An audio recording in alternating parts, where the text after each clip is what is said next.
And I tell everyone, inspiration is the reason why you get out of bed. And without that inspiration, that getting out of bed is even harder.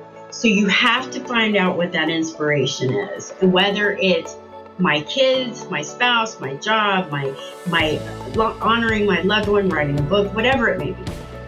Isn't it true that oftentimes our purpose in life is birthed out of tragedy and trauma? Hope Reger is a woman who knows the pain of losing a child. Her 19-year-old son was murdered. Hope believes that her purpose in life has been given to her through her son, Justin's awful death. Welcome to the Significant Women podcast. I'm your host, Carol McLeod. Significant Women is a podcast where I invite women to gather with their personal stories, their pain, their wins, their losses, days of celebration, days in the valley of life. And we share what God has taught us.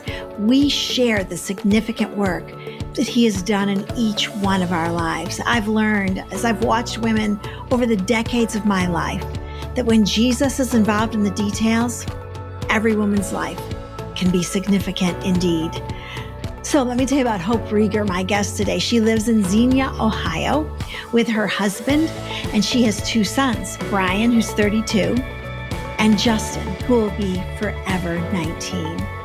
Hope's newly discovered purpose is to provide positivity, inspiration, and hope to others through her Grief to Hope program that she created in honor of her son, Justin. Grief to Hope is a virtual peer support group that allows grievers a safe place to process their pain, to be authentic, and then to be filled with the hope that only the Lord can give. One of Hope's quotes she likes to end each session with is this: grief changes your entire world. It can also inspire you to change the world. Well, my guest today is a new friend, Hope Reger. You know, Hope, so often the people I interview, I've known them for 5 years or 10 years or 47 years. But you and I, this will be like my listeners just watching a friendship blossom, because this is our first time meeting. So I know nothing about you. So you've got to tell me, coffee or tea? Oh, neither. Sorry. Oh, really? What do you drink for fun? Water? No, that's not for fun. Water's not for fun. In the morning, I am a Diet Coke. I know it sounds horrible, and people are like, no, soda. But yeah, I've fought with myself to get Diet Coke water. But yes, I'm a Diet Coke. It sounds like Diet Coke often wins. Yes, I'm not a coffee or tea person, unfortunately. Oh, that's crazy. Well, you're saving yourself a lot of money by never having that habit, I think, because I spend a lot of money on coffee, but that's okay. Absolutely. Okay. Just so we can get to know you more, Hope. So tell me where you live. What do you do? What do you do for fun? Do you crochet? Do you skydive? What do you do for fun? Close on the skydive. No, I'm kidding. So I'm in Ohio. I live with my husband, Mike. We have just recently married 3 years ago, almost 4 years ago. We married in Hawaii, which was amazing. That was my dream. I have two sons. Brian's 32 and Justin's forever 19. We'll talk more about that. And then I have three beautiful granddaughters. They're 10, 7, and 4 months. So just a little baby granddaughter, just brand new. For fun, I think what makes me smile is my grandkids. We can do whatever it is. And my 10-year-old granddaughter and I played Clue for the very first time just a couple days ago. So I'm big board games, family time, just family time all in general. It just is what makes me happy. Going to the gym does not, but I go. Oh, well, thank you for being vulnerable and telling us that confession. Oh, yeah. Grandchildren are the best, Hope. I have 9 and I could just eat them up every single day. Yeah. They're so great. That's beautiful. 9. Yeah. Yeah. Well, so that really leads us into your story because the gift of children, just the indescribable gift when we're allowed by our Heavenly Father to raise a child. But that also in your life has involved great pain. You reference the fact that you have a son who's 32 and then a son who is forever 19. So tell us what happened. Sure. So in November of 2016, I received a knock at the door. Like, it's just like the movies or TV. Like, you go to the door. And I lived in a condo at the time, and I looked down in the condo, and I saw 2 gentlemen standing outside my door, 2 policemen. And so it's 6:30 in the morning, and the first thing I think of is I have 2 boys, and I'm thinking, what have they done? Right? Like, they're stuck somewhere. They, cell phones, we don't have mom's number memorized. So maybe I need to figure out what they've done.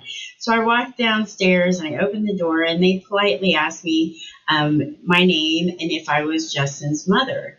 And I said, yes. And then I knew, I was like, yeah, the young one, we know, but, who knows what he's done, right? And I sort of joked about it, and I was like, oh, what has he done, kind of thing. And they handed me a piece of paper. It was like a Post-it note, and said, we need you to call this number. They've been trying to reach you. And I said, well, do you know what it's about? And they said, no, we're not quite sure. So then I really thought, it's nothing serious. They would have told me, right? So I was like, okay. And I said, thank you. And I shut the door, and I walked upstairs to my bedroom, and my husband asked me what that was all about. And I said, I don't know. I just got to call this number. They didn't really have any information. And so he just felt just as much as I did. Not, it was not going to be any big deal. They would have told me if it was something horrible. And so when I dialed the number, the person on the other line answered Greene County Coroner. And I said, yes. And I said, I think I have the wrong number. And he said, is this Hope? Because this is very early in the morning. And I said, yes. And he said, I am so sorry to tell you this over the phone, but your son Justin passed away. And I said, do you have the right Hope and Justin? I know that's an odd combination, but I didn't even know how to consume that. And I said, what do you mean passed away? And he said that Justin and he had lived with a roommate. He was 19. He lived in our hometown at the time. I had moved to a separate town because of my job. We were only about an hour and a half, 2 hours away from each other. But Justin was back and forth. When he needed food and money and mom, he would come and stay with me. But when he wanted his own life and spread his wings, he would live with his friends. And one of him and his roommates got into an altercation, as people do, fighting verbally, arguing back and forth. To this day, I don't even know what it was about. And then it turned physical, where they were punching, hitting each other, shoving, those kind of things. And what had led to Justin was punching this gentleman, and he felt what he told the police, his life was in danger. And he pulled a gun out on Justin, put it to his chest, shot, and he killed him. Now, Justin didn't have any weapons on him whatsoever. And this, to this day, is just, I don't know how the world works and why God didn't intervene at that very moment. But when he told me this, the coroners, I'm still in a state of shock, as you can imagine, overwhelmed, just out of control. I sort of tell people the first few days and weeks and months are sort of like a candle wax melting. It's just all kind of a blur. And I had never dealt with any type of grief my grandmother had passed away. It was more of end of life kind of thing. I never had any kind of just tragedies. I've never had any tragedies in my life. And this 5 seconds of talking to him on the phone changed who I was forever, as you can imagine. Changed me as a mother, as a person, as a woman. And so just over that time of, the funeral and the, just trying to deal with it all and try to consume it. And over time, I started to see a counselor over a couple months. And within that counseling time, she had suggested some grief groups, some journaling. That was also a thing, to sort of write my story to Justin, and so many other things that helped me along the way. But one of the other things that happened was I was in counseling. I went back to work. I never went back to the old Hope. I tell people I was version 2.0, still building that 2.0. But after a few months, the man was arrested for murder. Was completely upfront, told him exactly what happened. He bonded out, but after a few months, it went to grand jury. And the grand jury allowed him to plead a self-defense plea, even though Justin had no weapons. He had nothing but, his body, no guns or knives or anything. And so he was never indicted for the murder.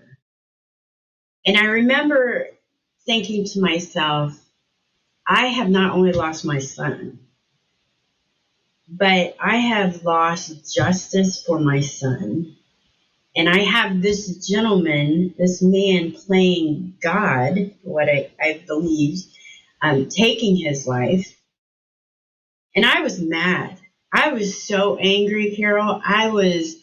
I don't think I've ever had that burning inside me, inside my soul, more than at that time. Leaving that prosecutor's office, knowing that nobody was going to pay for Justin's death.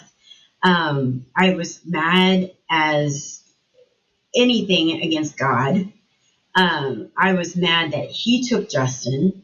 I was mad at my life, my family, I felt like I was being punished for every wrongdoing in my life, which wasn't that much, but I had, you start thinking of all the bad things you do. Oh, I did cheat on that test in science in high school, or I did, even, those kind of things, and I was a young mother, and I was so angry at everyone and everything. And I remember my counselor saying, Hope, you need to go to this Christian support group. I said, well, first of all, I'm not very happy with God right now. I don't know if I want to go to a Christian support group. 2, I never grew up in the church, so I was very uneducated about God, religion, and Bible. I've been to church a handful of times in my childhood, in my teenage years, in my adulthood. I even tried Bible study. And so I just didn't have I'm very uneducated when it comes to God. And I'm learning. And I'll tell you a funny story when we get there, but I'm learning. So I remember going into this church, and this beautiful lady comes out and asks me my name, and I tell her my name. And she says, go ahead. She takes me down this long hall, and there's these kids' pictures everywhere, and I'm angry. So I have this chip on my shoulder, and she's trying to be pleasant, and I'm like, if you're not going to help me, I'm walking out. You better answer my questions, because God's really, I'm not happy with God right now. And so once we get in there, we discover that I'm the only person in the support group. So then she was like, you're the only one that's here. And so then I'm like, oh, she's going to find out I'm not educated about God. She's going to find out that I don't know what I'm doing here, and that I'm mad. And, I thought I could just quietly sit in a group. And she said, let's just talk. And I said, okay. And so then I just let loose. And I started crying, and I was angry and mad, and I'm sure she was blown away by my actions. But I told her, I said, I don't even know if I'm grieving right. Like, I should be laying in bed all the time, 24/7, crying, but I'm not. I feel like I have to like do something, and I'm angry at God, and I don't know what to do with myself. And she said, God would expect you to be angry. Mm. God would understand that you're angry. And I was blown away by that. And I was like, what? He's okay with me being mad? And so then I was like, okay, maybe he's not so bad after all. Maybe I just need to get to know him, right? And so I remember leaving there after I cried very hard, and she asked me if I'd come back, and I said I would. And I left, and I'm screaming out my car window, God, why? Why, Justin? Why did you pick him? Why didn't you take me? Why didn't you make me, if I did something wrong, why are you taking him? And blah, blah, blah. And I said, I don't know what any of this means. And I heard the words, Carol, just be kind. What were the words? Just be kind. That's what I heard. And I said to myself, that's my purpose, is just to be kind. That's it. That's all I got to do. And I thought to myself, okay, I'm kind. I'm a pretty nice person. I compliment people. I volunteer, And so he said, just be kind. Or that's what I heard. And I remember right when that happened with the grand jury, and then it all sort of rushed back and hit me that I needed to be kind to everyone, including myself. And I wasn't being kind to myself, and I wasn't being kind to anybody. Mm-hmm. And I wasn't living the life that I had always lived before. Mm-hmm. And so in doing so, that made me feel I needed to be kind to Hope, and I needed to take all this energy, all this negativity, all this rage, all this rawness, and turn it into something forgiving and loving and caring and giving. And so I didn't know how that was going to happen, but over those next few years, I spent a lot of time, learning and paying it forward and helping and giving. And then when COVID hit in 2020, I thought, oh my gosh, imagine grieving in the midst of this pandemic. So I couldn't imagine what I went through with Justin on top of that with the pandemic, and numbers of people are dying on TV, and people can't see their loved ones at the hospital. And that was one of the things, like, I didn't get to say goodbye to Justin. And I thought, oh my gosh, what can I do? What can I do? And so Grief to Hope, my support group, was born in June of 2020. Wow. I was talking to a trauma counselor recently, and Hope, she said that she knew that one of her patients, a patient had turned a corner when she knew they were going to be okay when they started ministering to others, when they started encouraging someone else. And that's exactly what you did. You said, okay, I'm good. God doesn't waste anything, including our pain.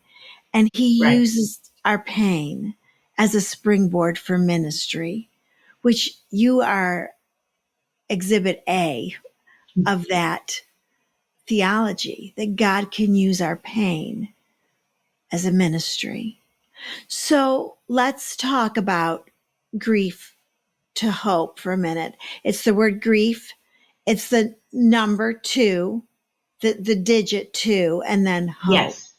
because you Yes. take people on this journey and they're beginning in one of the stages of grief.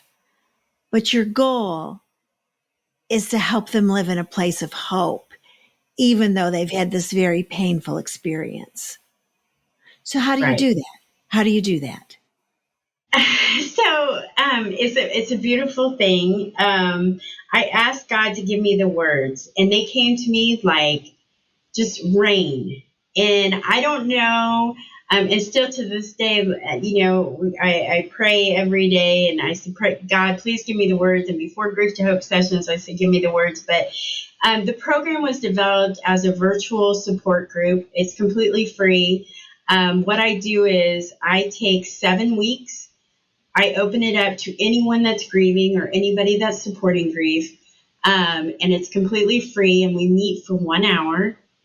And in that 7 weeks, I start first with an introduction, which is basically what I did here, telling my story, my why, my meaning, why I'm doing what I'm doing, why you should even, pay attention to anything I have to say. And then the next 5 weeks, we spell out the word grief. And G is gift of time. So how has time helped? How has time not helped? How has your grief changed over time? And then we go to R, receive help. How do you receive help? How do you, ask for help? How do you, if nobody offers, what do you do? So we have those main topics. I is for inspire, which people are like, what does that have to do with grief? And I tell everyone, inspiration is the reason why you get out of bed.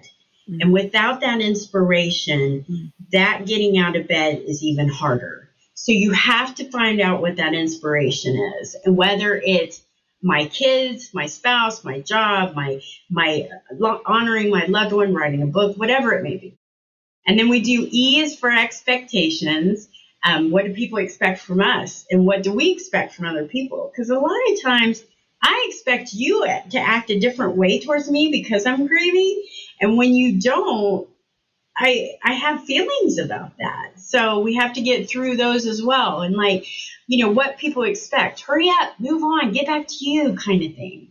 And then F is feel everything, which is my favorite session. We do sort of like a show and tell. You bring your pictures, your memories, great stories. What do you miss about your loved one? It's just saying their name.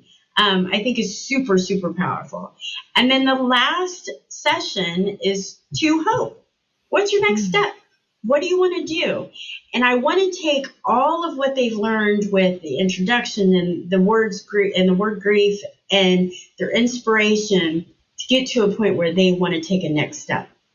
Now, it may not be write a book, or, it may be something as simple as I want to go through their things. I want to go to the grave and not have, to get out of the car, to actually go up to their headstone. And maybe just those small steps that's constantly moving forward. And then we break, and then we'll come back in another 7 weeks. And you can join as often as you want. I'm in my 7th group setting now, currently. So that's what Grief to Hope is all about. So the people who are in Grief to Hope, are all of them grieving a death, or are some of them maybe grieving something else? I would love for additional people to be grieving, like if they have a divorce or a job or something like that. But currently, all we have right now is people that are grieving their spouses. Now, there's no levels. We have a very big thing about respect. Like, you may be having a harder time with mom passing away, even though she lived a complete life, versus my son who died of a tragic death, whether it's, there's no levels of grief. And we have people where it's been 13 years and people that it's been 13 weeks. So there's all different levels. We'll continue with Hope's story in just a minute. But first, I wanted to take some time to tell you one of the many, many things that's happening at Carol McLeod Ministries. I want to invite you actually to travel through time with me to join the world in ancient Egypt as we look at the life of Joseph of the Old Testament. I've written a new Bible study titled Meanwhile, And this Bible study looks not only at the life of Joseph of the Old Testament, but it will also help you with all your meanwhile seasons in life. When Joseph was in the meanwhile, he discovered the presence of the Lord. He continued to live with excellence and with a visible faith. How do you live when your world has fallen apart? This Bible study that I've written is not just a book, but you can also purchase an 8-teaching video series to go with it, as well as a leader's guide. I hope that you'll consider using Meanwhile in your women's group at church, maybe in a Sunday school class, in a small group, or hey, just invite a bunch of girlfriends into your home and study Joseph for 8 weeks. I can guarantee you that by studying the life of Joseph, you'll become stronger. You'll become more powerful, because God always meets us when we study Scripture together. If you'd like more information about this Bible study, Meanwhile, you can go to my website, which is carolmcleodministries.com, or you can go to my publisher's website, which is ironstreammedia.com. But now let's rejoin Hope Reger as she shares with us her hope in spite of a broken heart. Okay, so we're going to do a feel everything with you right now. You said that was your favorite session. So I want you to tell us, what kind of little boy was Justin? Did he like frogs or baseball? Did he like pancakes or grilled cheese? Like, just tell us about this incredible little boy that you raised. First of all, you gave me goosebumps just by saying that. I love talking about my son.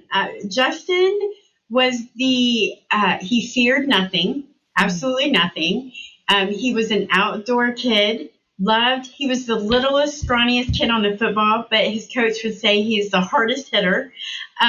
He literally could spend hours fishing, riding his ATV, just being outdoors. He was never a big TV watcher, but what I miss the most, and I tell this, is his beautiful smile and his sense of humor. I could be so mad at him, Carol, for something he did. So right, he was rotten, but he would make me laugh like that, and I truly miss every ounce of his sense of humor. He sounds like a precious little boy. Just precious. He was. Yeah. And you got to be his mom. You still are his Yes. mom, I guess. Yeah. Yes. So I was lucky enough for 19 years. Yeah. One thing we talked about was the way you frame this when you tell people about it, that you have 2 sons. One is 32 and one will be forever 19. And Hope, I love that. I think that's a healthy, powerful way to tell your story without telling your story. How did you come up with that? Great question. So we talked so much about this with the Grief to Hope, like how do you handle certain circumstances, especially we have an open discussion. So people bring, and some of the questions have been, I don't know what to say when people ask me if I'm married or how many kids I have, or, are you divorced? Are you widowed? And so I said, we have so much anxiety over this question that, the person that's asking it is simply asking, how many kids you have? And we look at them with like deer in the headlights, like, I don't know if I should say 2 or 1, or if I say 1 or if I say 2, do I have to go into the story? And, there's a lot of anxiety off that little bitty question. And so one of the greatest things we've talked about is when it comes to children, is just to say, I have 2 kids, and Brian is 32 and Justin will be forever 19. And if they feel comfortable asking me about it, then it's completely up to them. Same thing with marriage. Yeah, I've been, married to my husband X number of years. He recently passed, or something to that effect. But the worst thing you can do, I think what we've uncovered, is the guilt of sort of not mentioning them, because then that's a whole nother feeling of, well, I don't want him to not feel that it's not important, that I have 1 son living, I don't want the other son to feel, you go through all that mind play. So we've really said, just be honest and let them know exactly how you feel and what that means. So Hope, coach us a little bit, because this is sticky. When someone has a loved one who's just stepped from time into eternity, some people say it differently. They've passed away, they've died, whatever. We lost this person. I sort of don't like that, because I don't feel like you lose them, but that's just me personally. But help us respond appropriately in a caring, compassionate way to someone who's going through a grief situation like that. Like, what should we say and what shouldn't we say? I love that. So one of the things that we've talked about with Grief to Hope is receiving help. And a lot of times people will say, even at the funeral, or they'll call you and they'll say, if you need anything, let me know. I'm going through the worst experience of my life. I don't think I'll ever call you or know what the heck I need help with. So one of the things that we talked about is during that time, find that trusted person in your life, whether it's your best friend, your sister, your mother, your pastor, whoever, and say, if somebody asks me if they can help, can I tell you what I need? And maybe it's, that trusted person. If somebody could watch the dog, or if somebody could take the dog or take the kids, take them to school, mow my grass, have that trusted person build that group up. So you don't have to answer that dreaded question, how can I help? Or if you need anything, just ask. It's you've developed that relationship with that trusted person to say, Carol, what do you need help with? What can I help you with? And you can literally say, Angie, my best friend, has all the list of everything I need. If you want to reach out to her, and if there's something you guys can work out, that would be spectacular. One, that person who really desperately wants to help, because all of us do. When they're grieving, you do want to help. And then the person that you've trusted can relieve some of their duties if they felt they were taking on. They could say, hey, if you could mow their grass, that would be great. On Tuesdays and Thursdays, whatever it may be. So receiving help is probably the hardest thing to do. And the thing that we do is we just leave that blank slate. We just say, how can I help? Or is there anything? If you need anything, just let me know. We've all done it. I've done it. I caught myself just last year. I had a friend of ours had lost her husband. I said, if you need anything, just call me. And then after I left there, I had to go back and say, no, that's not what I meant.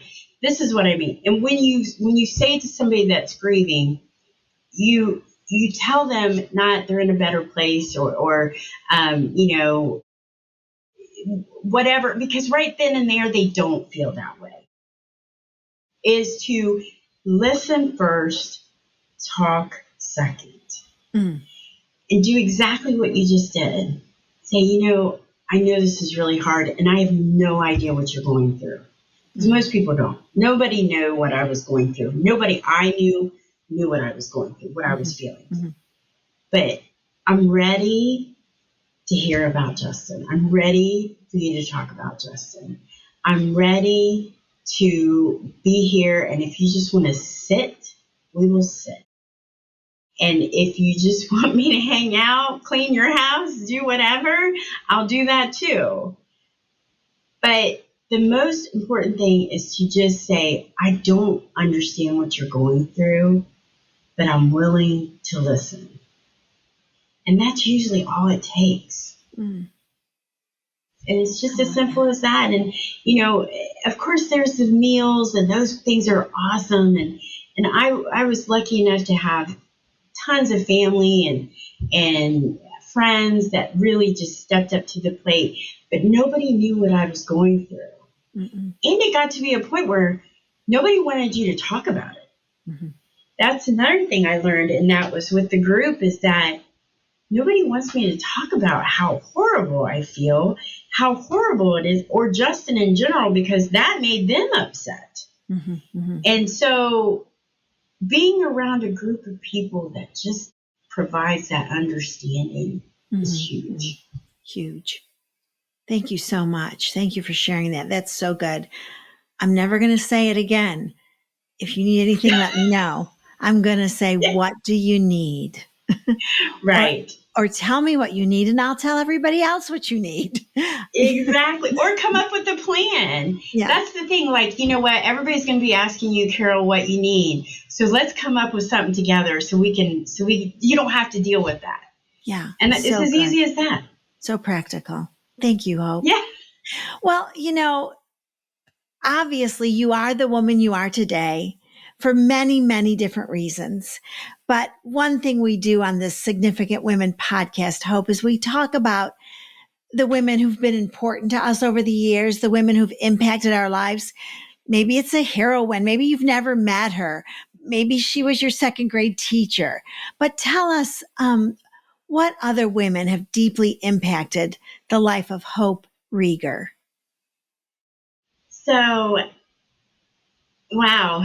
To answer that question, I think the first person that pops in my head is I had a boss. She retired, and I'll call her Miss Cheryl. And this woman had a tragic death. Her grandson had passed away tragically. And I remember just thinking, how hard that would be, and how, incredibly hard. And this, of course, happened before Justin. And then she lost her husband after Justin. Then she had cancer. I believe it was breast cancer. And this whole time, Carol, this woman did nothing but create positivity, paid it forward, did things for others, lifted people up, and just a genuine, kind person that I'm lucky enough to still know to this day and spend time with. I love that. The atmosphere you bring into a room or into a relationship matters. And it sounds like this woman, she brought the atmosphere with her. She was an atmosphere changing woman. And that's who I want to be. When I walk into a room, I want to bring joy and hope and peace into a situation. So absolutely, thank you for reminding us of that power that we have, even in our humanity, to walk in and change the atmosphere. That's right. Hope, you're beautiful. Amazing. You are stunning. Yeah. What I wish we're going to talk again someday. I just know we are. You've got so much to give people who have a broken heart. And I'm sorry you had to have a broken heart. Hope, I'm so sorry. I'm so sorry you feel like the legal system let you down. I'm so sorry about that. But I'm so blessed by your decision, by your resolve to live fully in honor of Justin. So thank you. Thank you. So now what we're going to do, Hope, is play a game that we always play at the end called A Few of My Favorite Things. And I'm just going to call out some categories. And if you can't think of something, just say pass and we'll go to the next one. It's fine. So first of all, what's your favorite way to rejuvenate? I worked out a lot, and listening to motivational tapes. I do listen to, not tapes, but podcast. I listen to a lot of motivational speeches. Those are probably my top. Do you have a favorite podcast? I don't know as much as podcasts as I'm really, besides yours. I had to put that in. Love it. I am a big Steve Harvey fan. I love listening to Steve Harvey's motivational speakers. I also like, I can't think of his name, Coach somebody. But yeah, it gets me going when I'm exercising and working out. Good. That's awesome. Okay, now I know you can answer this one. I know your favorite dessert. Right? Crumble cookie anything. Have you heard of crumble cookie? I just discovered them last week. What? Let's go. I can be there in 10 minutes. Can you meet me there? Yes. Those things they're amazing. I know. And I love every one of them. So Okay. yeah, my favorite one I think is the peanut butter chocolatey kind of thing. But yeah, crumble cookies. Yeah, there's okay. Your favorite vacation spot? Hawaii, of course, where we got married. It was our first time there. We actually went to the island of Kauai, which is just like a vacation. It's like low key, non touristy, beautiful. They have a lot of chickens there. It was the weirdest thing. Like I wasn't expecting all these chickens. Oh, and okay, one last favorite. Your favorite holiday? You know, I think it would have to be Mother's Day. Really? I think Mother's Day, because it's really something that's precious to me. Mm-hmm. And even though I don't have Justin to celebrate it with, I always feel his presence around Mother's Day. And so for me, it's Mother's Day. I hope that was a very brave choice to say Mother's Day, because a lot of grieving moms, it's a hard day. So thank you for saying that. Thank you for saying that. I love it. I love your heart. Well, Hope, before we go, would you just pray a quick prayer, especially over those moms who are grieving today? Absolutely. So, Father in heaven, thank you for providing me the words to hopefully have an impact to all that's listening. Please ensure and guide each person to their purpose, their special gift, and the hope that they have to live within it. In Jesus' name I pray. Amen. Amen. Hope that was beautiful. Thank you. Thank you so much. Thank you for being with me today. Bless you. It's been a pleasure. I'm always amazed by stories like Hope's story. Even though she's walked through days of deep grief, she's now encouraging others with the hope that she's found. Thank you for joining me this week on the Significant Women podcast. I don't know where you listen, Stitcher, Google Play, iTunes, but wherever you listen, it would mean the world to us if you'd leave just a few words of encouragement, sharing how this particular episode encouraged your heart. And now in closing, I want to speak to you who are listening. Life is hard, isn't it? And sometimes we allow the hard days of life to deceive us into thinking that we're not significant, that we don't mean anything to anybody. But nothing could be further than the truth. Every person in the Bible that God used in a significant way was a man or a woman who went through deep pain. So I want to remind you, you are not significant because of your circumstances, because of your education, because of your address, or because of your bank account. You are significant because of the one who made you. You, my friend, are significant.